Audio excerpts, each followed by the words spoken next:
So I want to talk today about money and happiness, which are two things that a lot of us spend a lot of our time thinking about, either trying to earn them or trying to increase them. And a lot of us resonate with this phrase, so we see it in religions and self-help books, that money can't buy happiness. And I want to suggest today that in fact that's wrong, and that I'm at a business school, so that's what we do, so that's wrong. And in fact, if you think that, you're actually just not spending it right. So that instead of spending it the way you usually spend it, maybe if you spent it differently, that might work a little bit better. And before I tell you the ways that you can spend it that will make you happier, let's think about the ways we usually spend it that don't, in fact, make us happier. We had a little natural experiment. So CNN a little while ago wrote this interesting article on what happens to people when they win the lottery. Turns out people think when they win the lottery their lives are going to be amazing. This article is about how their lives get ruined. So what happens when people win the lottery is, number one, they spend all the money and go into debt. And number two, all of their friends and everyone they've ever met find them and bug them for money. And it ruins their social relationships, in fact. So they have more debt and worse friendships than they had before they won the lottery. What was interesting about the article was people started commenting on the article, readers of the thing. And instead of talking about how it had made them realize that money doesn't lead to happiness, everyone instantly started saying, you know what I would do if I won the lottery? And fantasizing about what they do. And here's just two of the ones that we saw that are just really interesting to think about. One person wrote in, when I win, I'm going to buy my own little mountain and have a little house on top. And another person wrote, I would fill a big bathtub with money and get in the tub while smoking a big fat cigar and sipping a glass of champagne. This is even worse now. Then I'd have a picture taken and dozens of glossies made. Anyone begging for money or trying to extort from me would receive a copy of the picture and nothing else. And so many of the comments were exactly of this type, where people got money, and in fact, it made them antisocial. So I told you that it ruins people's lives and that their friends bug them. It also, money often makes us feel very selfish, and we do things only for ourselves. And we said, well, maybe the reason that money doesn't make us happy is that we're always spending it on the wrong things, and in particular, that we're always spending it on ourselves.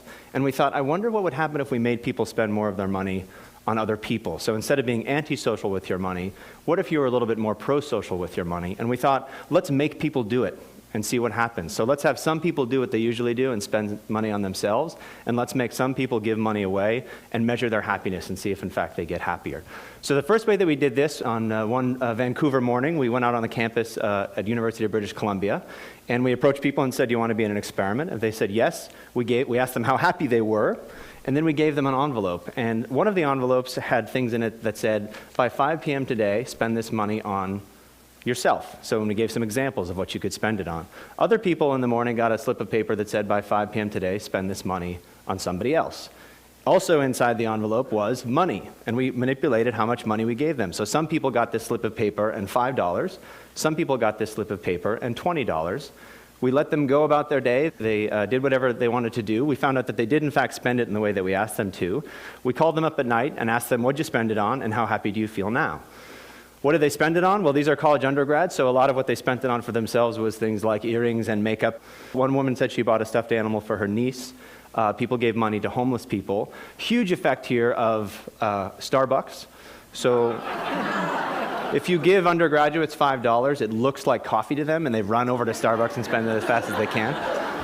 But some people bought a coffee for themselves the way they usually would, but other people said that they bought a coffee for somebody else. So the very same purchase, just targeted toward yourself or targeted toward somebody else. What did we find when we called them back at the end of the day? People who spent money on other people got happier. People who spent money on themselves, nothing happened. It didn't make them less happy, it just didn't do much for them.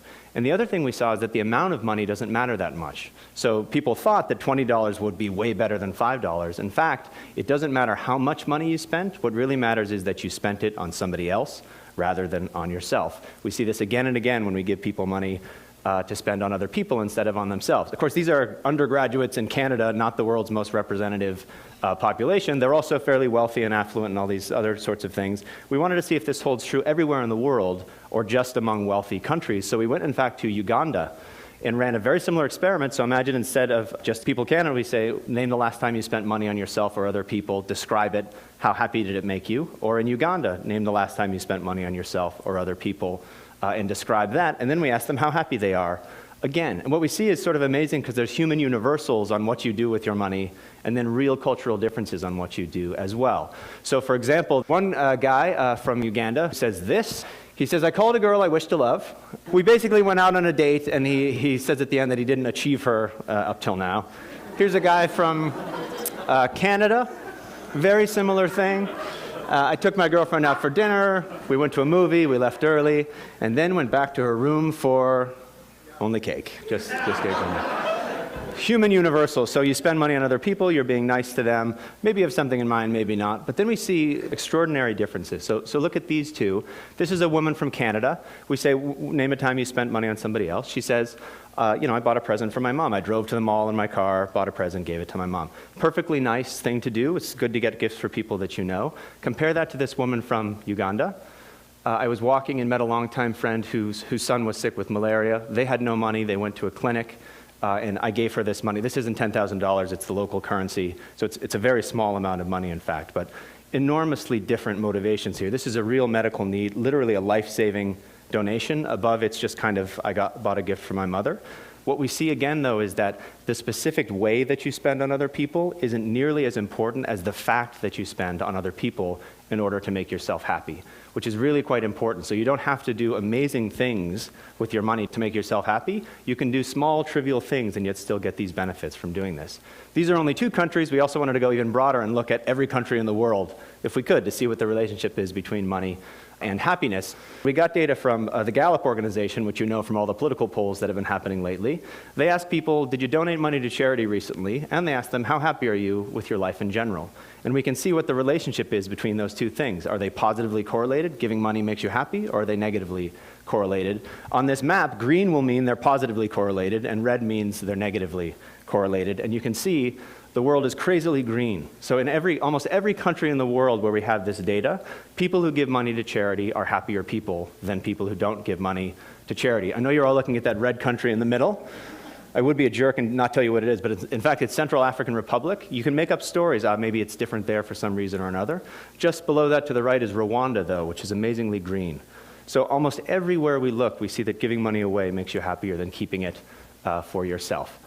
What about your work life, which is where we spend all the rest of our time when we're not with the people we know? We decided to infiltrate some companies and do a very similar thing. So these are sales teams in Belgium. They work in teams. They go out and sell basically to doctors and try to get them to buy drugs. So we can look to see how well they sell things as a function of being a member of a team. Some teams, we give people on the team some money for themselves and say, spend it however you want on yourself, just like we did with the undergrads in Canada. But other teams, we say, here's €15. Spend it on one of your teammates this week. Buy them something as a gift or a present and give it to them. And then we can see, now we've got teams that spend on themselves, and we've got these pro-social teams who we give money to make the team a little bit better. The reason I have a ridiculous piñata there is one of the teams pulled their money and bought a piñata, and they all got around and smashed the piñata, and all the candy fell out and things like that. A very silly, trivial thing to do, but think of the difference on a team that didn't do that at all, that got €15, put it in their pocket, maybe bought themselves a coffee, or teams that had this pro-social experience where they all bonded together to buy something and do a group activity. What we see is that, in fact, the teams that are pro-social sell more stuff than the teams that only got money for themselves. And one way to think about it is, for every €15 you give people for themselves, they put it in their pocket, they don't do anything different than they did before, you don't get any money from that. You actually lose money because it doesn't motivate them to perform any better. But when you give them €15 to spend on their teammates, they do so much better on their teams that you actually get a huge win on investing this kind of money. And I realize that you're probably thinking to yourselves, this is all fine, but there's a context that's incredibly important for public policy, and I can't imagine it would work there. And if he doesn't show me that it works here, I don't believe anything he said. And I know that what you're all thinking about are dodgeball teams.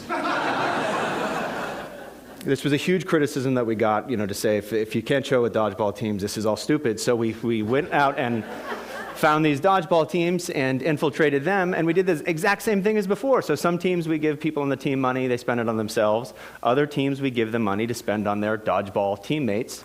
The teams that spent money on themselves, they're just the same winning percentage as they were before.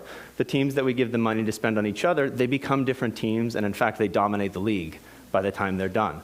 Across all of these different contexts, your personal life, your work life, even silly things like intramural sports, we see spending on other people has a bigger return for you than spending on yourself.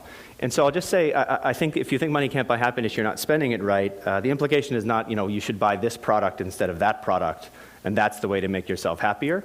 It's in fact that you should stop thinking about which product to buy for yourself and try giving some of it to other people instead. And we luckily have an opportunity for you DonorsChoose.org is a nonprofit for mainly public school teachers in low-income schools. They post projects, so they say, I want to teach Huckleberry Finn to my class and we don't have the books, or I want a microscope to teach my students science and we don't have a microscope. You and I can go on and buy it for them. The teacher writes you a thank you note. The kids write you a thank you note. Sometimes they send you pictures of them using the microscope.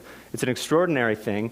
Go to the website and start yourself on the process of thinking, again, less about how can I spend money on myself and more about if I've got $5 or $15, what can I do to benefit other people? Because ultimately when you do that, you'll find out you'll benefit yourself much more. Thank you.